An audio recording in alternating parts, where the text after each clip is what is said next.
Hello नमस्कार दोस्तों। उम्मीद है कि आप सभी लोग अच्छे होंगे और अभी जो बिहार शिक्षक भर्ती 3.0 की जो तैयारी है उसमें एकदम अच्छे से लगे होंगे। तो हम लोग अभी कर रहे थे अतीत से वर्तमान।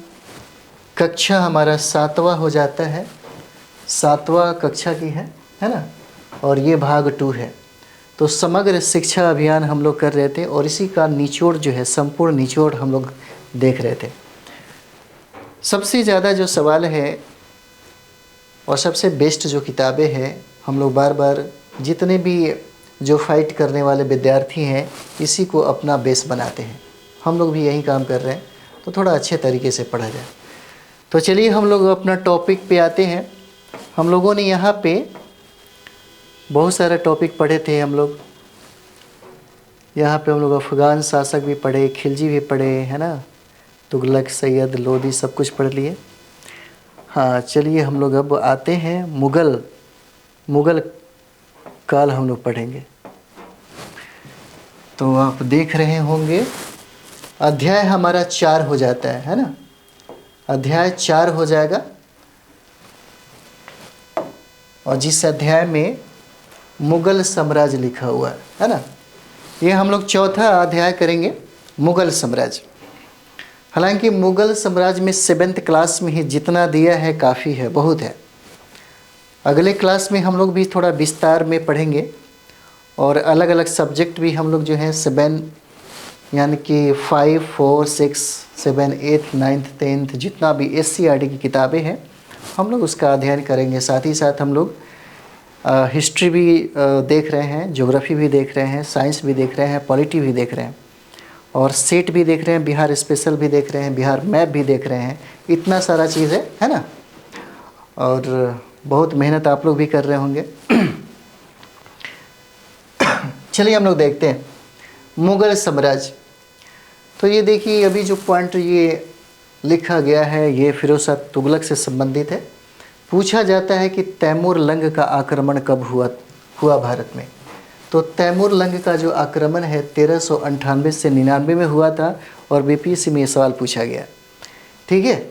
उसके बाद कहता है कि फिरोज शाह तुगलक के बाद दिल्ली सल्तनत का पतन शुरू हो गया, है ना। दिल्ली सल्तनत का पतन शुरू हो जाता है। अब देखिए हम लोग करते हैं मुग़ल जो है ये जाति से तुर्की और 2 महान मध्य एशियाई राजवंशों की वंशज थी। एक अपने माता के साथ, है ना, और दूसरे अपने पिता के साथ। इसलिए यहाँ पे कहता है कि 2 महान मध्य एशियाई राजवंशों की ये वंशज होते हैं। तो माता की ओर से मंगोल शासक चंगेज खान की उत्तराधिकारी, है ना, और पिता की ओर से तैमूर के वंशज थे। हालांकि मुग़ल अपने आप को तैमूर का वंशज ही मानते थे, है ना। इसलिए ये इम्पोर्टेंट हो जाता है कि मुग़ल जो है यानी कि बाबर अपने आप को तैमूर का वंशज ही मानते थे। बाबर का जन्म 14 फरवरी 1483 को फरगना में हुआ था, है ना। फरगना में बाबर का जन्म 14 फरवरी 1483 को फरगना में हुआ था और इनके पिता का नाम है उमर शेख मिर्ज़ा। एक बेबिसिर आया हुआ है इस पे, है ना, अकबर ये बाबर करके आया हुआ है। मुग़ल एम्पायर अगर आप लोग देखना चाहें तो देख सकते हैं, अच्छा है, कुछ स्टोरी आपको समझ में आ जाएगा, है ना। तो देखिए बाबर ने 1507 में बादशाह की उपाधि धारण किया। बाबर ने 1507 में बादशाह की उपाधि धारण किया। चलिए हम लोग आगे देखते हैं इसका, है ना। आगे हम लोग देखें बाबर के बारे में और सारा चीज़ें यहाँ पे मिलेगा, है ना। देखिए ये हो जाता है हम लोग का। कहा जाता है कि बाबर ने भारत पर 5 बार आक्रमण किया। बाबर ने भारत पर कितने बार आक्रमण किया? तो 5 बार आक्रमण करता है बाबर भारत पर 5 बार आक्रमण करता है और निमंत्रण देने वाले में बहुत सारे लोग हो जाते हैं जो बाबर को यहाँ पे बुलाते हैं, ठीक है। जो सबसे इम्पॉर्टेंट है हम लोग वहाँ पे बात करेंगे। पानीपत का प्रथम युद्ध बार बार BPSC के द्वारा पूछा जाता है। पानीपत का जो प्रथम युद्ध हुआ ये 1526 में होता है। 1526 में पानीपत का प्रथम युद्ध होता है ना, इब्राहिम लोदी और बाबर के बीच में।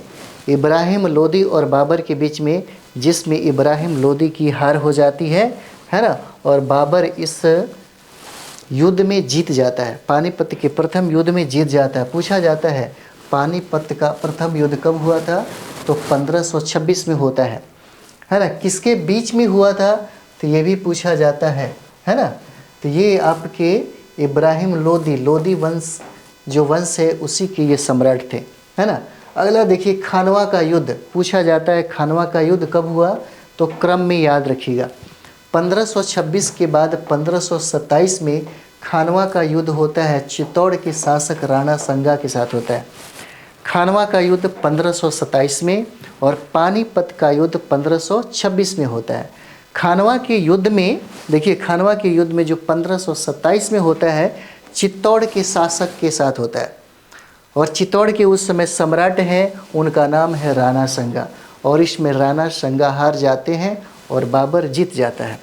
अगला देखते हैं हम लोग चंदेरी का युद्ध जो 1528 में होता है।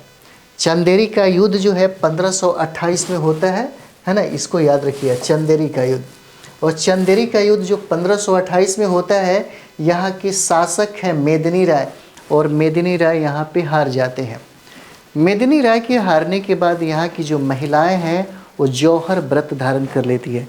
देखिए जौहर और सती में अंतर होता है। जौहर थोड़ा सा देख लीजिए, पूछा जा सकता है ना। जौहर एक व्रत है ना, और एक सती व्रत हो जाता है। तो सती प्रथा की अगर बात करें तो सती प्रथा में महिला व्यक्तिगत रूप से, है ना, व्यक्तिगत रूप से अपने पति के साथ, यानी कि उसके चिता में जल जाए या आत्महत्या कर ले, उसको हम लोग सती बोलते हैं। लेकिन एक से अधिक महिलाएं, यानी कि एक से अधिक संख्या में जब महिलाएं सामूहिक रूप से अग्नि में अपने आप को दहन कर लेती है, उसको हम लोग जौहर कहते हैं, है ना।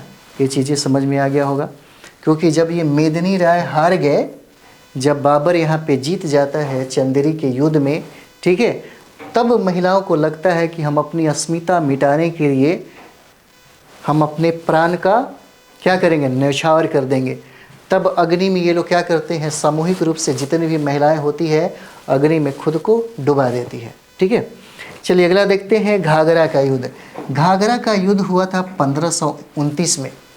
घाघरा का युद्ध कब हुआ था, 1529 में महमूद अफगानों के साथ और बाबर के साथ होता है, और सारे के सारे युद्ध में बाबर जो है विजयी हो जाता है, ठीक है। और थोड़ा सा इसको मिटा दिया जाए, है ना। बाबर क्या होता है, विजयी हो जाता है। और इसी समय ये जो बाबर का जो सेनापति है, बाबर का सेनापति यहाँ पे देखिए शेर शाह हो जाता है। शेर शाह हो जाता है बाबर का सेनापति, ठीक है, सेनापति होता है बाबर का। और बाबर को उपवनों का राजकुमार कहा जाता है। बाबर को उपवनों का राजकुमार कहा जाता है ना। उपवनों का राजकुमार कहा जाता है। मालियों का राजकुमार भी कहा जाता है ना। मालियों का राजकुमार भी कहा जाता है। मालियों का राजकुमार किसको, बाबर को, है ना। पूछा जा सकता है कि उपवनों का राजकुमार किसको कहते हैं, है ना, और मालियों का राजकुमार किसको कहते हैं, तो बाबर को कहते हैं, ठीक है। और जो युद्ध उन्होंने लड़ा था उस समय शेर शाह जो थे वो बाबर के सेनापति के तौर पे काम कर रहे थे, ठीक है। चलिए आगे हम लोग देखते हैं, इसको आगे देखा जाए तो हम लोग एक क्रम में याद रखेंगे जरूर कि पानीपत का युद्ध कब हुआ, 1526 में होता है। खानवा का युद्ध 1527 में होता है, और चंदेरी का युद्ध 1528 में होता है, और घाघरा का युद्ध कब होता है, 1529 में होता है। किसके बीच में होता है, इसे भी याद रखिएगा, यहाँ से सवाल पूछे जाते हैं, ठीक है। चलिए आगे हम लोग बढ़ते हैं, आगे हम लोग बढ़ जाए, आगे देखते हैं। बाबर स्वयं अपनी आत्मकथा में हिंदुस्तान के विषय में लिखता है, बाबरनामा में, है ना। बाबरनामा में बाबर हिंदुस्तान के बारे में वर्णन करता है, और बाबर स्वयं अपनी आत्मकथा लिखे थे। कहा जाता है कि बाबर जो है ना, ये जो आप भारत देख रहे हैं यहाँ पे, ये आपका हो जाता है, कौन सा हो जाएगा, ये देखिए ये आपका उत्तर हो जाता है यहाँ पे, और ये पश्चिम हो जाता है ना। तो उत्तर पश्चिम से इन लोगों ने क्या किया था, भारत में प्रवेश किया था। यही चीज़ें कहता है कि बाबर उत्तर पश्चिम सीमा से होकर के भारत में आया, है ना। उत्तर पश्चिम सीमा से होकर के बाबर भारत पहुंचता है, और बाबर भारत में 5 बार आक्रमण किया, है ना। बाबर को अपनी उदारता के लिए कलंदर भी कहा जाता है। बाबर को यह प्रश्न पूछा गया है, इसीलिए बीपीएससी हो सकता है आपसे पूछे, क्योंकि उत्तर प्रदेश के पीसीएस में यह सवाल पूछा गया है ना, कि किसको कलंदर की उपाधि मिली थी। बाबर को अपनी उदारता के लिए कलंदर की उपाधि मिली थी, और बाबर खानवा युद्ध विजय के बाद गाजी की उपाधि धारण किया था। पूछा जा सकता है कि किस युद्ध के बाद बाबर गाजी की उपाधि धारण किया, गाजी का, है ना, गाजी की उपाधि इन्होंने खानवा युद्ध के विजय के बाद रख लिया।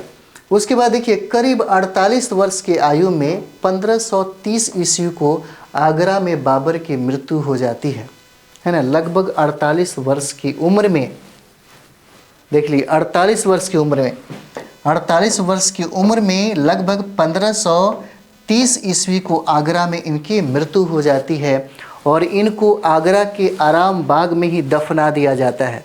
हालांकि बाबर चाहते थे कि हम जब मतलब मेरी मृत्यु हो जाए, ठीक है, तो मुझे काबुल में दफनाया जाए। उनकी ये चाहत थी, उनकी ये जिज्ञासा थी, और वो चाहते थे कि जब हमारी मृत्यु हो जाए, है ना, तो हमें काबुल में दफनाया जाए। तो आगरा में जब इनकी मृत्यु हो जाती है तो आराम बाग में बाबर को दफनाया जाता है। फिर वहाँ से बाबर को बाद में काबुल में उनके द्वारा चुने गए स्थान पर उसको क्या किया जाए, दफनाया जाता है ना। बाबर की जो मातृभाषा थी वो तुर्की हो जाता है। बाबर की जो मातृभाषा है वो क्या हो जाएगा, तुर्की हो जाएगा, ठीक है। तो चलिए, और बाबर को ही हम लोग मुगल वंश का संस्थापक मानते हैं। हालांकि वास्तविक संस्थापक की जब बात पूछेगा तो ये अकबर हो जाते हैं। अकबर को मुगल साम्राज्य का वास्तविक संस्थापक कहा जाता है ना। और बाबर को मुगल साम्राज्य का संस्थापक कहा जाता है। और उन्होंने 1526 जो पानीपत का प्रथम युद्ध था, है ना, उसको जीतने के बाद यहाँ पे मुगल वंश की स्थापना कर देते हैं। चलिए हम लोग आगे बढ़ जाए, है ना, आगे बढ़ते हैं। ये हमारी जो 7th क्लास की किताबें हैं, बहुत जल्दी 1-2 वीडियो में इसको टोटल का टोटल अब समाप्त करेंगे। अगला हम लोग स्टार्ट करेंगे, क्योंकि आपका डिमांड भी है थोड़ा लंबा हो, और कोशिश करेंगे कि लंबा क्लास चले। हुमायूं हम लोग देखते हैं इसके बाद, है ना। बाबर की जो मातृभाषा है तुर्की हो जाता है। उसके बाद हम लोग हुमायूं देखते हैं। देखिए हुमायूं जो है बाबर के पुत्र होते हैं, और हुमायूं के पुत्र अकबर हो जाते हैं, ठीक है। और अकबर के पुत्र जहांगीर हो जाएंगे, और जहांगीर के पुत्र शाहजहां हो जाते हैं, और शाहजहां के पुत्र आपके औरंगजेब हो जाते हैं, ठीक है। तो हम लोग यहाँ पे हुमायूं पढ़ेंगे। हुमायूं इसलिए इम्पॉर्टेंट हो जाता है कि यहीं पे शेर शाह का जो शासनकाल है वो देखने को मिलता है, और शेर शाह के द्वारा बहुत सारी जो नियम है प्रशासन में जो लागू किए जाते हैं, इससे सवाल पूछा जाता है ना। तो चलिए हम लोग देखते हैं, हुमायूं के बारे में पढ़ते हैं। अगला हम लोग का है हुमायूं। बाबर का सबसे बड़ा पुत्र था, जो बाबर के मरने के बाद यह बादशाह बना। हुमायूं जो है बाबर का सबसे बड़ा पुत्र था, जो उनके मरने के बाद वो बादशाह बना। कहा जाता है कि 1533 ईस्वी में हुमायूं ने दीन पनाह नामक नए नगर की स्थापना की, है ना। दीन पनाह जो दिल्ली में है, हम लोग गए हुए थे यहाँ पे। 1533 ईस्वी में हुमायूं ने दीन पनाह नामक नए नगर की स्थापना की, जो यमुना नदी के तट पर है ना। हुमायूं को 2 प्रमुख हम देखेंगे यहाँ पे युद्ध जो शेर शाह के साथ होता है। पहला चौसा का युद्ध हो जाता है 1539 में, है ना। 1539 में यहाँ पे चौसा का युद्ध होता है ना, 1539 में। और इसमें हुमायूं और शेर शाह के बीच में यह युद्ध होता है, जिसमें हुमायूं की हार हो जाती है और शेर शाह विजित हो जाते हैं। अगला जो युद्ध है बेलग्राम का युद्ध है 1540 में, जिसको हम लोग कनौज का युद्ध भी बोलते हैं या बेलग्राम का युद्ध भी बोलते हैं, है ना। ये 1540 में होता है। ये दोनों का दोनों जो फैक्ट है बहुत इंपॉर्टेंट है, पूछा जाता है आपसे। चौसा का युद्ध कब हुआ? 1539 में होता है, हुमायूं और शेर शाह के बीच में, है ना। और बेलग्राम का जो युद्ध है 1540 में होता है, जिसको हम लोग कनौज का युद्ध या बेलग्राम का युद्ध भी बोलते हैं, है ना। दोनों युद्ध में हुमायूं क्या हुआ? हार गया।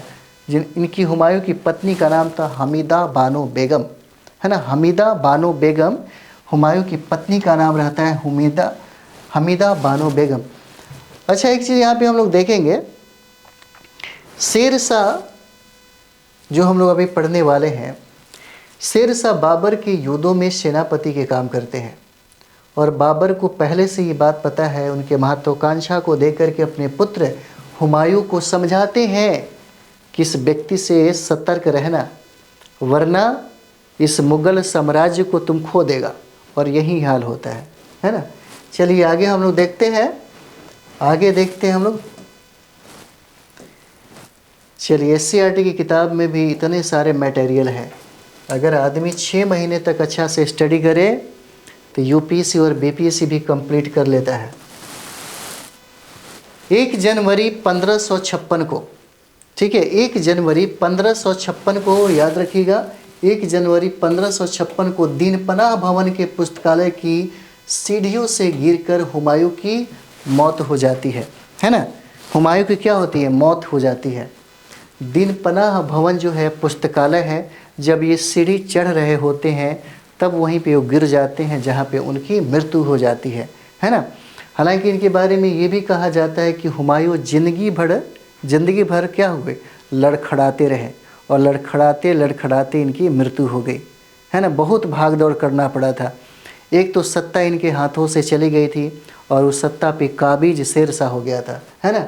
और ये सीढ़ियों पे चढ़ते समय में ये गिर जाते हैं, जहाँ इनकी मृत्यु हो जाती है। उसके बाद हम लोग यहाँ पे देखेंगे हुमायूं नामा की रचना। देखिए, हुमायूं नामा की रचना गुलबदन बेगम के द्वारा किया जाता है। और गुलबदन बेगम जो है बाबर की बेटी होती है और हुमायूं की बहन होती है ना। गुलबदन बेगम जिसने हुमायूं नामा की रचना की, गुलबदन बेगम ने। और ये गुलबदन बेगम जो है, इनको सबसे ज़्यादा प्रेम था अकबर के साथ, इनके भतीजे के साथ, है ना, अकबर के साथ। और अकबर के कहने पर ही इन्होंने हुमायूं नामा की रचना की थी, ठीक है। सम्राट अकबर के आदेश पर हुमायूं नामा की रचना किया गया, ठीक है। तो हम लोगों ने यहाँ तक कंप्लीट किया। हम लोगों ने पढ़ा, बाबर पढ़े और हुमायूं पढ़े, ठीक है। इसके बाद हम लोग कोशिश करेंगे थोड़ा लंबा हो, अकबर पढ़ेंगे, जहांगीर, शाहजहां, औरंगजेब, कोशिश करेंगे इसको समाप्त करने का, ठीक है। तो चलिए अगले वीडियो में मिलते हैं, तब तक आप लोग अच्छे से पढ़ाई करिए।